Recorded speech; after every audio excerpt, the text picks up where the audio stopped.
Alhamdulillah wassalatu wassalamu ala Rasulillah wa ala alihi wa sahbihi wa mawalah. Asyhadu an la ilaha illallah wahdahu la syarika lah wa asyhadu anna Muhammadan abduhu wa rasuluhu alladzi la nabiyya ba'dah. Wa sallallahu ala nabiyyina Muhammadin wa ala alihi wa sahbihi ajma'in. Amma ba'd.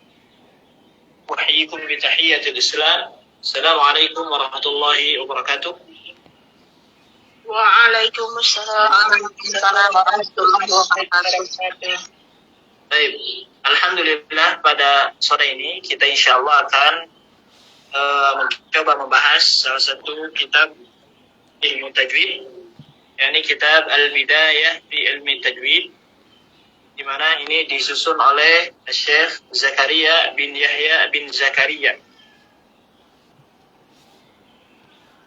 Dan beliau penulis itu masih ada ya, masih hidup di tengah-tengah kita. Baik. Kita langsung saja masuk ke bab muqaddimah. Di dalam kitab tersebut beliau memberikan terlebih dahulu kepada kita semua muqaddimah, yakni di sini nanti beliau akan menceritakan tentang penulisan buku kitab ini. Diawali dengan hamdalah, beliau mengucapkan alhamdulillah, salatu wassalamu ala Rasulillah Muhammad ibn Abdullah wa ala alihi wa sahbihi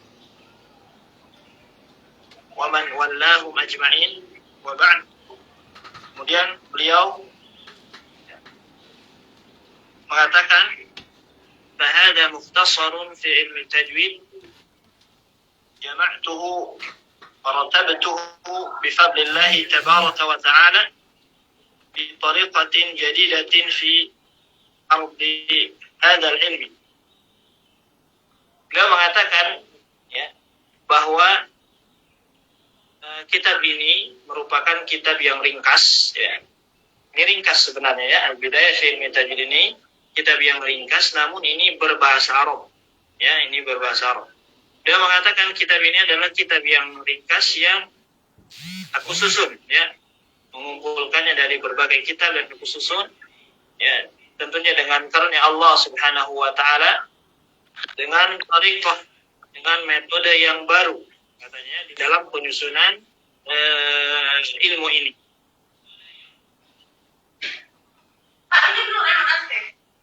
Kemudian juga beliau mengatakan summa awasu fihi abwaban tarakaha sahib tuhfatil atfal rahimahullahu takhfifan ala al-mubtadi'in.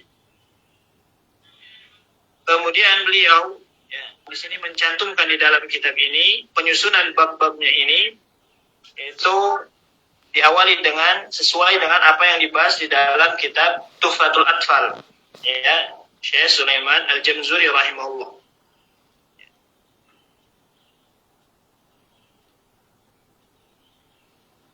Dan memang di sini ya, ini kan para pemula ya. Jadi nanti di awal-awal bab di dalam kitab Al-Bidayah ini membahas terlebih dahulu mengenai ya, sesuai dengan apa yang di kitab Tuhfatul Atfal, yakni mengenai ahkam tajwid, tentang hukum nun sakinah dan tanwin. Ya, ini yang awal yang beliau jelaskan di awal-awal ya. Di awal bab nanti langsung seperti itu, langsung masuk ke ahkam tajwid. Yang pada umumnya di dalam kitab-kitab tajwid ini itu membahas tentang makharijul huruf dulu, sifatul huruf ya. Memang yang di dalam kitab Jazari atau di dalam kitab-kitab pada umumnya biasanya mengawali dengan pembahasan makhraj dan sifat. Namun di sini di dalam kitab Al-Bidayah fi Ilmi Tajwid ini beliau mengatakan bahwa penyusunan kitab ini sesuai dengan apa yang ada di dalam kitab Tuhfatul Atfal. Diawali di bab-bab awalnya itu seperti itu. Itu bab hukum-hukum tajwid. Kemudian juga beliau mengatakan fadzakartu al-makharija was-sifat wa ghayraha min al-abwami li ahmiyatiha. Kemudian setelah itu, setelah beliau membahas tentang hukum-hukum tajwid, nun sukun, tanwin, mim sakinah, lam sakinah, kemudian beliau menyebutkan di sini ya, membahas tentang makhraj dan sifat. Nah, baru setelah membahas hukum tajwid, beliau masuk ke bab makhraj dan sifatul huruf. Dan juga ya, disertai dengan bab-bab dan keutamaan-keutamaannya. Ya. Kemudian wa dzakartu ahkamahu. Ya. Kemudian juga beliau menyebutkan tentang hukum-hukumnya, hukum-hukum tajwid. Ya. Atau hukum-hukum di sini yang berkaitan dengan riwayat Imam Hafiz an Asim min tariqi Asy-Syatibiyah. Jadi nanti buku Al-Bidayah fi Ilmi Tajwid ini ya, sesuai dengan riwayat Hafiz an Asim dari jalur Imam Syatibi rahimahullahu ta'ala. Nah, ini beberapa hal yang beliau sebutkan mengenai kitab ini. Ini ya, pembahasan muqaddimahnya demikian. Beliau mengatakan bahwa di dalam kitab ini membahas tentang hukum tajwid yang berkaitan yang ada di kitab Tuhfatul Atfal. Ya, diawali dengan hal demikian, kemudian dilanjutkan dengan makhraj dan sifat, disertai bab-bab, disertai keutamaan-keutamaannya. Ya, kemudian juga menjelaskan tentang hal-hal yang berkaitan dengan pembahasan riwayat Hafiz an Asim dari jalur Imam Syatibi rahimahullahu ta'ala. Ya, sampai sini beliau langsung berdoa kepada Allah Subhanahu wa ta'ala agar menjadikan apa yang beliau tulis itu menjadi amal yang diterima di sisi Allah Subhanahu wa ta'ala dan juga menjadi pemberat kebaikan yang di sisi Allah Subhanahu wa ta'ala. Ya. Kemudian juga beliau mendoakan kepada orang tuanya, kepada para guru-gurunya, ya, dan kepada kaum muslimin, ya, kepada orang-orang yang membaca Al-Quran di antara kaum muslimin. Ya. Kemudian juga beliau mendoakan wan yanfa'a ahlul Quran, dan beliau juga mengatakan mudah-mudahan buku ini itu bermanfaat nanti untuk ahlul Quran. Dan juga beliau mendoakan kepada orang tua dan guru-gurunya itu diberikan pahala juga di sisi Allah Subhanahu wa ta'ala. Ya. Dan juga kepada keluarganya. Dan juga kepada semua pihak yang membantu beliau ya di dalam penyusunan buku ini. Di sini dikatakan wa ali wa kulli min sa'adani fi hadha mukhtasar khairul jazaa wa an yajma'ani bihim minan nabiyyin wasiddiqin wasyuhada'i wassalihin. Allahumma amin. Dan juga beliau mendoakan agar kita semua nanti dikumpulkan bersama para nabi, para siddiqin, para syuhada dan para sholihin. Allahumma amin. Ya, kesimpulannya di dalam muqaddimah beliau ini ya tadi dikatakan bahwa beliau menyusun kitab Al-Bidayah fi Ilmi Tajwid ini, yang pertama susunannya sesuai dengan apa yang ada di kitab Tuhfatul Atfal, kemudian diikuti dengan makhraj dan sifat, disertai nanti ada pembahasan yang berkaitan dengan riwayat Hafiz an Asim dari jalur Imam Syatibi rahimahullahu ta'ala. Ini ya gambaran umum ringkasnya seperti itu yang ada di dalam kitab ini. Juga nanti beliau kalau Anda lihat di kitab tersebut membahas tentang waqaf wal ibtida juga di akhir-akhir ya. Sertai dengan kaidah-kaidahnya bagaimana kita nanti memahami waqaf wal ibtida tersebut. Nah, buku ini kalau di kitab aslinya itu sekitar ada 60 halaman. Sekitar 60 halaman, dan buku ini adalah buku kecil, kutaib ya, buku kecil ya, buku saku ya, yang jumlahnya itu sekitar 60 halaman ya. Jadi memang ini buku ringkas diperuntukkan kepada orang-orang yang pemula belajar ilmu tajwid. Makanya dinamai dengan Al-Bidayah. Ya. Al-Bidayah itu orang yang pemula mempelajari ilmu tajwid ya, seperti itu. Baik. Kemudian kita langsung ke halaman berikutnya. Ya, di sini juga beliau menyusun di dalam penulisannya, di dalam kitabnya itu sekitar ada 12 bab. Ya, isi buku ini ada 12 bab. Di antaranya adalah bab yang pertama, al-babul awwalu muqaddimatun fi ilmi tajwid.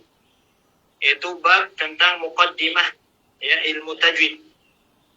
Kemudian al-babus tsani al-isti'adzatu wal basmalatu. Ini al-isti'adzah dan basmalah. Bab yang kedua. Al-babus tsalis, bab yang ketiga membahas tentang nun sakinah wa tanwin. Nah, ini yang disebutkan oleh beliau tadi di muqaddimah. Dari muqaddimah beliau mengatakan ini pembahasannya itu sesuai dengan kitab Tuhfatul Atfal. Ini dimulai di pembahasan bab yang ketiga. Adapun bab yang pertama, bab kedua, ini biasanya dibahas di awal-awal muqaddimah ilmu tajwid ya, di dalam kitab-kitab tajwid. Kemudian al-babus salis, bab yang ketiga, bab yang keempat, al-babur rabi' al-mim as-sakinah. Ya, al-mim as-sakinah. Yaitu mim sukun. Ya. Mim sukun. Mim as-sakinah. Yang kelihatan ya.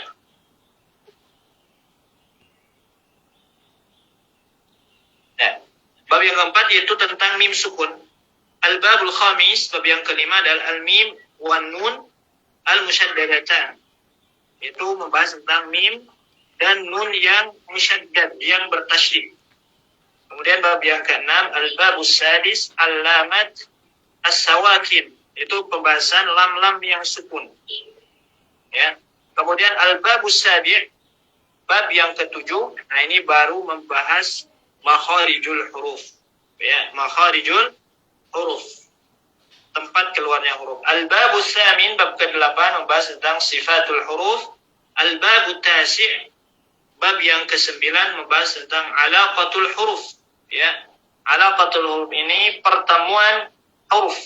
Ya, pertemuan antara huruf ke huruf. Nanti di sini membahas tentang mutamatsilain, mutaqaribain, mutajanisain. Kemudian al-babul ashir, bab yang ke-10, beliau membahas tentang at-tafkhim wa tarqi, tebal tipis. Bab 11, al-babul hadi ashar, al-mad wal qasr. Nah, ini baru masuk ke pembahasan mad dan qasr. Ya, tentang mad. Kemudian bab yang terakhir di dalam kitab Al-Bidayah ini, al-babus tsani asyar, bab yang ke-12 yaitu membahas tentang al-waqaf wal ibtida. Al-waqfu wal ibtida. Nah, ini gambaran juga, ini gambaran untuk kita agar kita menyusun dulu kerangkanya. Nah, gitu ya, menyusun dulu kerangkanya.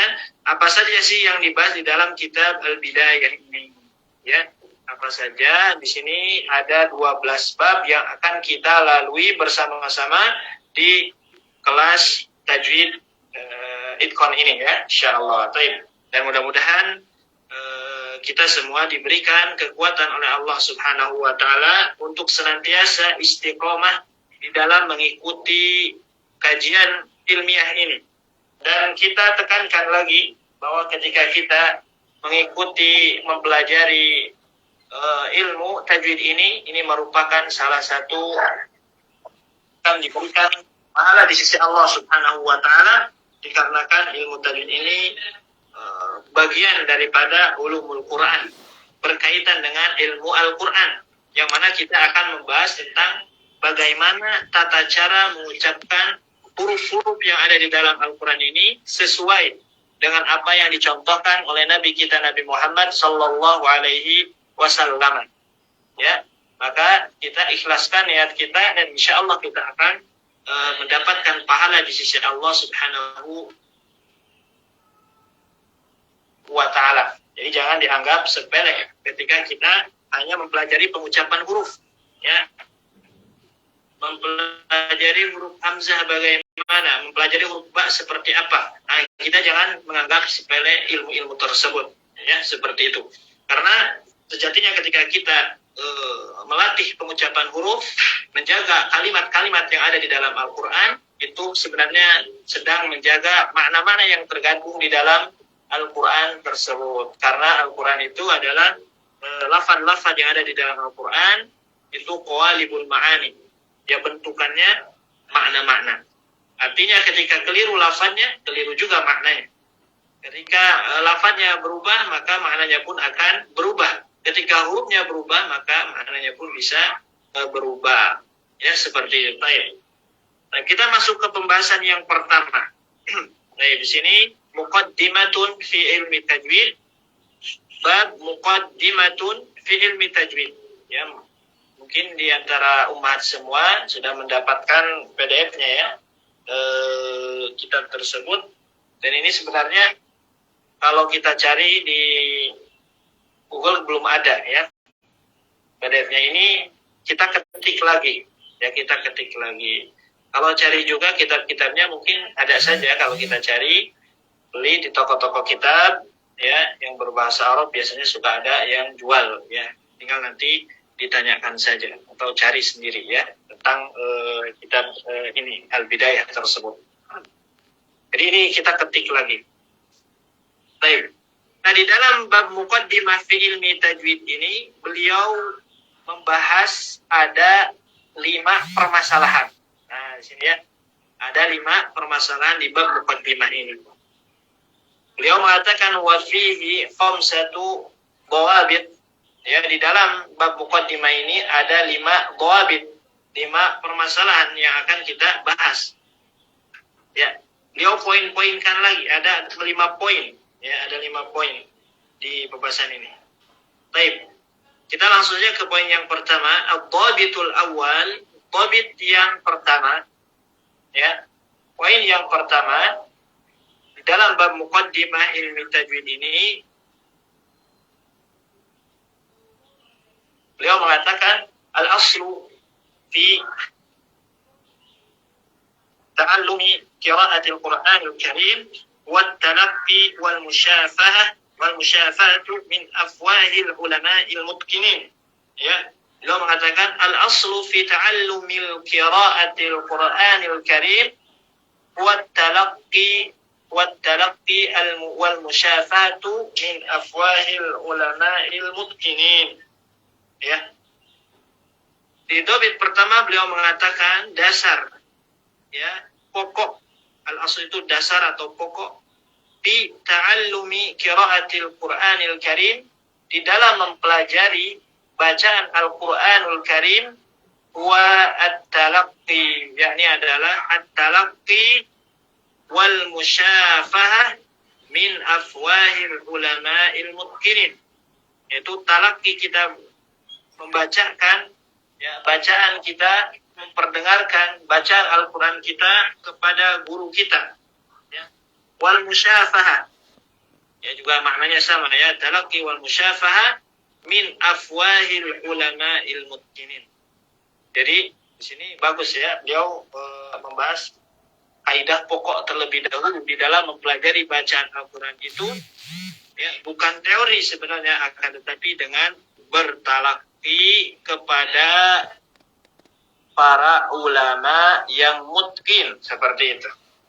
Baik, ini kaidah pokok ya bagi kita sebagai pembelajar Al-Qur'anul Karim ya, itu kita harus mengetahui terlebih dahulu bahwa ya, mempelajari bacaan Al-Qur'an ini sumbernya adalah dengan at-talaqqi wal musyafahah min afwahil ulama'il mutqinin. Itu dengan cara bertalaqi. Apa itu talaqi? Ya, talaqi kalau di dalam kamus-kamus Arab, talaqil ilmi misalkan itu akhduhu fahmu, itu mengambil ilmu darinya. Nah, seperti itu. Ya, memahami ilmu darinya. Nah, itu talaqi. Cara bahasa mungkin talaqi juga bisa dikatakan bertemu. Ya, bertemu. Bertalaqi itu bertemu. Atau tadi akhduhu fahmuhu, atau apa namanya itu mengambil ilmu darinya, memahami ilmu darinya dari guru tersebut, seperti itu talaqi. Ya, talaqi seperti itu.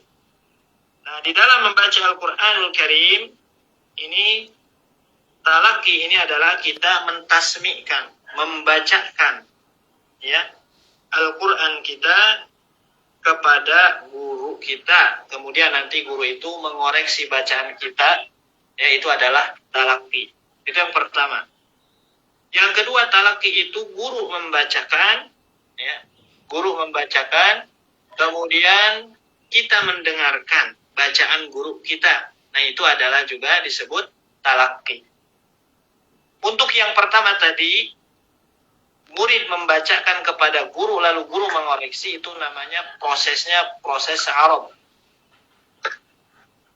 Untuk yang kedua, seorang guru membacakan, murid mendengarkan, nah itu proses sama. Ya, proses sama. Dan arad dan sama ini ya termasuk bagian daripada at-talaqi. Jadi talaqi ini diantaranya adalah bisa dengan cara arad, bisa juga dengan cara sama, dan kita menggabungkan kedua hal tersebut. Ini disebut dengan talaqi. Kita membacakan bacaan kita kepada guru, lalu guru mengoreksi, atau guru membacakan, kita sebagai murid mendengarkan bacaan tersebut dengan seksama. Bagaimana mengucapkan imalah, bagaimana mengucapkan harokat yang benar, bagaimana mengucapkan huruf-huruf yang benar. Seperti itu. Itu namanya at-talaqi.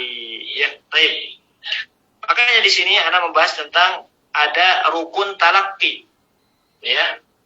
Ada yang namanya rukun talaqi. Apa saja itu rukun talaqi?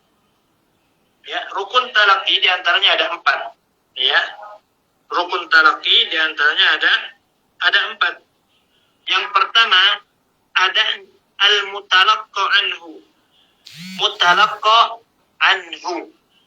Ya, siapa mutalaqqa anhu? Yakni Allah Azza wa Jalla. Ya, Allah Azza wa Jalla. Ini adalah mutalaqqa anhu. Itu yang pertama, rukun talaqi itu adanya yang mentalakikan. Nah, gitu ya. Ada yang mentalakikan. yakni Allah Azza wa Jalla, bersumber dari Allah Azza wa Jalla melalui perantara malaikat Jibril, ya. Melalui perantara malaikat Jibril. Nah, itu yang disebut dengan al-mutalaqqa anhu. Kemudian yang kedua, rukun talaqi itu adanya al-mutalaqi. Kalau tadi al-mutalaqqa, sekarang al-mutalaqi. Siapa di sini yang menjadi mutalaqi? Yakni Rasul sallallahu alaihi wasallam. Ya. Mutalaqi adalah Rasul sallallahu alaihi wasallam. Ya. Kemudian yang ketiga adalah al-mutalaqqa. Nah, kalau di awal tadi mutalaqqa anhu, kalau sekarang al-mutalaqqa. Apa itu al-mutalaqqa? Mutalaqqa itu adanya yang ditalakikan. Yang ditalakikan. Apa yang kita talakikan? Yakni Al-Qur'anul Karim. Ya, ini Al-Qur'anul Karim. Ya. Nah, kasih ini saja gini. Allah. Ya.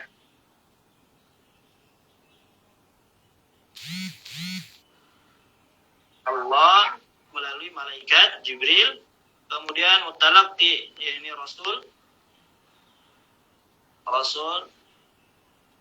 kemudian al-mutalaqqa itu Al-Qur'an, ya.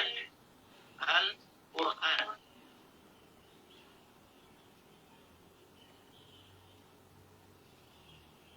Nah, gitu ya. Jadi ini rukun talaqi.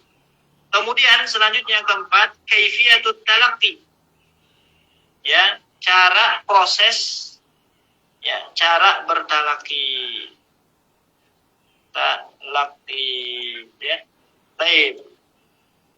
Cara bertalaqi yaitu ada 2 yang tadi Ana jelaskan di awal-awal, yaitu proses bertalaqi itu dengan 2 cara, yakni dengan sama guru memperdengarkan bacaannya kepada kita, dan yang kedua adalah dengan proses kita sebagai murid membacakan bacaan kita kepada guru, lalu guru nanti mengoreksi bacaan kita. Nah, itu dinamakan dengan kaifiyatut talaqi. Baik. Ya, seperti itu. Jadi kalau misalkan nanti kita bertalaqi, harus memenuhi rukun ini.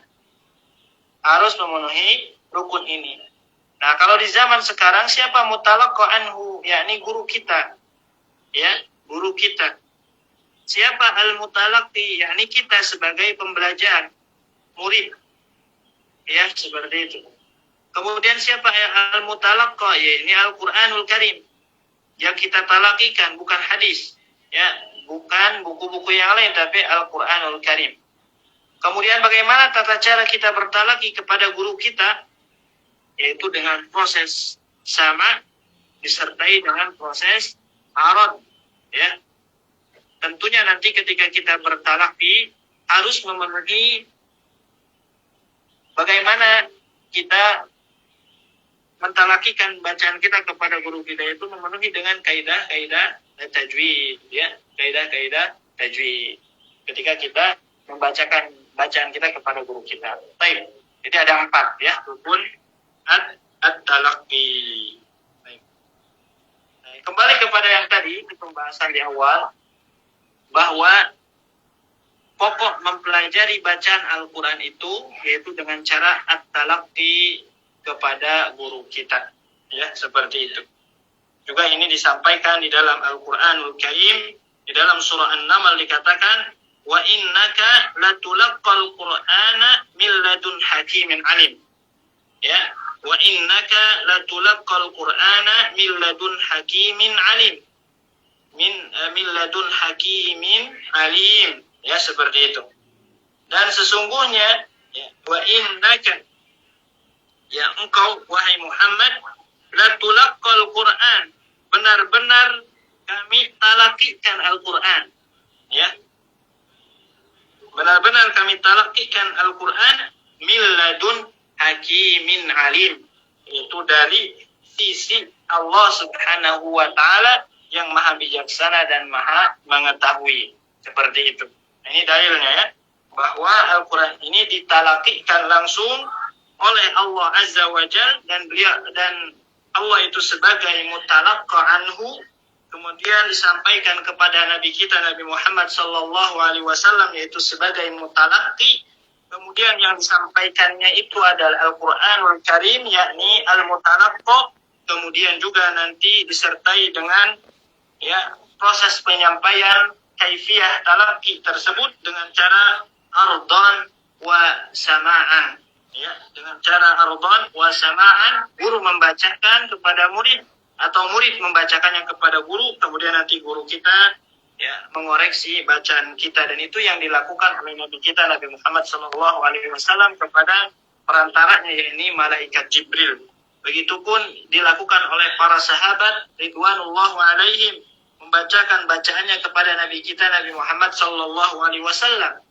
Ya, begitupun yang dilakukan oleh para tabi'in kepada para sahabat, juga tabi'ut tabi'in kepada para tabi'in, dan sampai kepada kita, ya, ketika kita sekarang membacakan bacaan kita kepada guru kita, nah itulah at-talaqi Al-Qur'anul Karim, ya.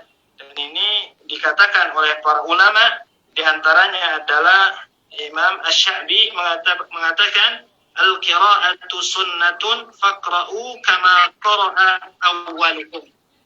Imam Asy-Sya'bi mengatakan bahwa qira'ah bacaan Al-Quran itu merupakan sunnah, maka bacalah oleh kalian kama qara'a awwalukum, sebagaimana yang generasi pertama di antara kalian membacakannya, ya. Kemudian juga perkataan Abdullah bin Zubair, ya, beliau mengatakan innama qira'atul Quran sunnah minas sunani, bahwa membaca Al-Quran itu merupakan sunnah di antara sunnah-sunnah.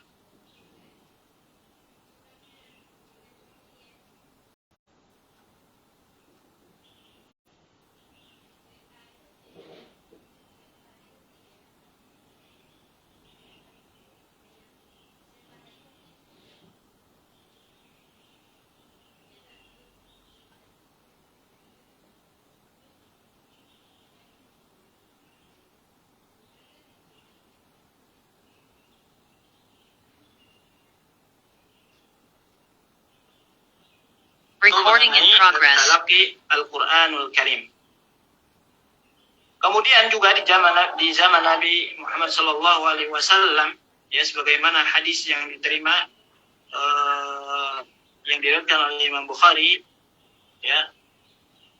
Kemudian juga disampaikan oleh Nabi kita Nabi Muhammad sallallahu alaihi wasallam bahwa beliau, ya, memberikan rekomendasi mempelajari Al-Quran itu kepada 4 orang. Ya, ini di zaman sahabat. Di antaranya kepada Abdullah bin Mas'ud, kemudian Salim Maula Abi Hudzaifah, Mu'adz bin Jabal, kemudian Ubay bin Ka'ab. Ini rekomendasi beliau ya ketika mempelajari bacaan Al-Quran, ya, mempelajari ilmu Al-Quran, ya ini kepada keempat sahabat tersebut. Ya, baik, seperti itu.